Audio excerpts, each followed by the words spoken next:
Hello, everybody. It's Mr. D at In the Middle with Mr. D1 at Blogspot.com. So many teachers struggle with the middle school boy voice. I have written and posted many things about this, some on my blog and then some on the YouTube channel. So since I'm kind of playing around with this idea of giving some vocal tips over the next weeks on my YouTube channel, I thought I would share some things here and just put it onto that playlist. And I'll try to find the other things I've already said and put them onto playlist later as well.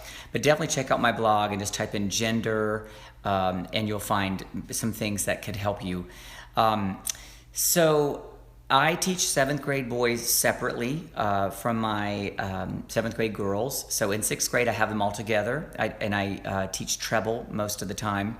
Well, all the time actually, and I do always, recently especially, have some boys whose voices have changed, but I teach them to use that high voice and match the pitch up there anyway. I don't even mention anything about changed voices to those 6th grade boys, and I mainly do that because we have, in our adjudication system here in Georgia, we often have adjudicators who, if they hear a child singing in a 6th grade choir with a dropped voice, they will lower the score. And so it's sort of a strategic thing that I do, but it's also, more importantly, vocal for them. When they learn to match pitch in that upper range, something happens in their brain. And when they're singing, even though it's falsetto for them, they are learning about matching pitch, and they are aware when they're not matching pitch. And that's why I do it in 6th grade. And at 4th 9 weeks, when we're done with adjudication, I go ahead and I have the boys sing, if they want, down the octave in some of the literature that we're doing then, and I will model it and show them what they need to do. But a lot of times they're uncomfortable in that setting. Some will do it, some won't. And then in 7th grade, I separate by gender. Now, many of them are not ready to separate by gender. Their voices are not changed, but I put them in there anyway, and I go ahead and work, like when I'm doing follow the hand exercise from S Cubed, and when I'm doing the game in S Cubed, I teach them to use, I guess what you would call their chest voices for the kids whose voices haven't changed. And we're singing like do, la, do. I don't know what pitch that is, but around that range. It's usually from maybe F, below middle C at the lowest, up to around D, E, and F above middle C is usually the range that I kind of live in with them. Now I'll go up in 7th grade in the game and follow the hand way above that and use their, have them use their falsetto. I keep them in touch with that in 7th grade. I want them to have access to that. And then for the kids who, like, because we've always got those kids, even in 7th grade, whose voices have really dropped and they're in, they don't know what to do with those voices. And so when I have that situation and they're not really catching on in the classroom environment, I will ask them to come see me at a time like homeroom or something like that without making a big thing. I don't embarrass them in front of the kids. And I'll find where their voices are. And I will always do it through a minor third, descending minor third. And I'll find where they speak. And then I will do the do, la, do down where they are. And have them feel the sensation of matching pitch. This is so important. They've got to feel it. They've got to experience it. If they sit in your class and they are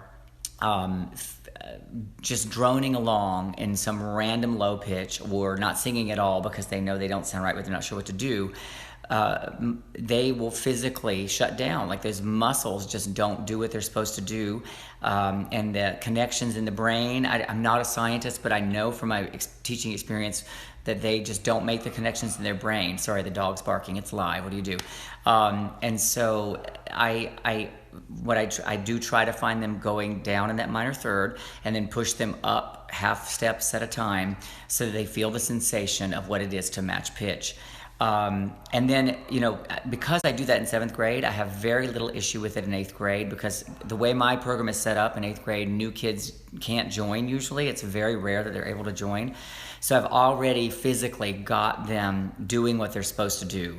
And it's sort of like if a child doesn't get access to language, they're not hearing language when they're really young, like babies, infants, it's very hard. They're later in their development of pitch matching, and I feel like the same is true I'm sorry, in terms of speaking language, and I think the same is true for pitch matching. So I feel like that it's good to get them early if you can. Now I know that's not ideal, and it's hard to convince all of the administrators what you need to do, and it took me a long time to convince mine, but I did eventually, and that is sort of how I address my situation in my building. To sum it up, catch them early. Try to get time alone with them when you can, either separate by gender or one-on-one where you're having them experience matching pitch. Of course, making noises with my kids, with the boys, I'm always doing things like whoa and making them go way up and down so they stretch their voices. And then I'll go way up in my falsetto. And I'll crack through all of that and my big old gap there, and I'll go from the bottom to the top to stretch their voices. The kids, especially for the kids who are droning along at the lower pitches, I call it stretching their voices. These are really important things to help them expand their voices, because the energy required for them to get out of that droning, the kids whose voices have really dropped and they won't go anywhere, the energy required for them to produce the right pitch when it goes up is big for them, and so we have to help them access that in all kinds of ways. Anyway, so that's sort of some of the things that I do, and I hope that it will help some of you, and please comment on these below if you have more tips and things for other teachers. This is always the case, things that you're doing that are working great for you. Okay? All right, have a good one.